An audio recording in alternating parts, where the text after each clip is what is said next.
বিয়েতে ৫১টা শাড়ি পেয়েছিল মেয়েটা। অষ্টমঙ্গলায় ফিরে এসে আরও ৬টা। এত শাড়ি একসঙ্গে সে জীবনে দেখেনি।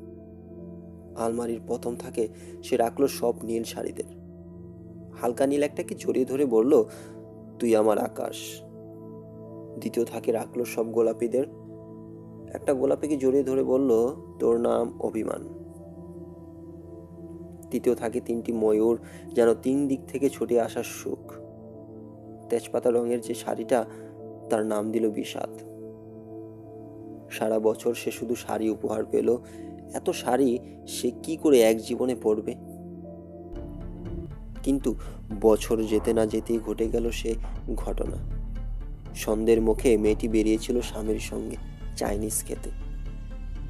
কাপড়ে মুখ বাঁধা ৩টি ছেলে এসে দাঁড়ালো। স্বামীর তলপেটে ঢুকিয়ে গেল ১২ ইঞ্চি। উপর থেকে নিচে, নিচে থেকে ডান দিকে পড়ে রইল খাবার। চিলি ফিশ থেকে তখনও ধোঁয়া উঠছে।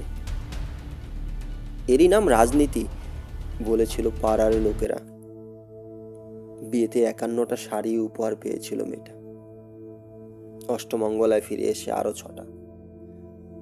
একদিন দুপুরে শাশুড়ি ঘুমিয়ে সমস্ত শাড়ি বের করে ৬তলার বারান্দা থেকে উড়ে দিল নিচের পৃথিবীতে। শাশুড়ি পরিয়ে দিয়েছেন তাকে সাদা থান। ১৯ বছরের একটা মেয়ে, সে একা। কিন্তু সেই থানও এক ঝটকায় খুলে নিল ৩জন। পাড়ার মোড়ে একটি সদ্য নগ্ন বিধবা মেয়ে দৌড়াচ্ছে আর চিৎকার করছে, বাঁচাও। পেছনে ৩জন, সে কি উল্লাস, নির্বাক পাড়ার লোক। বিয়েতে ৫১টা শাড়ি পেয়েছিল মেয়েটা। অষ্টমঙ্গলায় ফিরে এসে আরও ৬টা।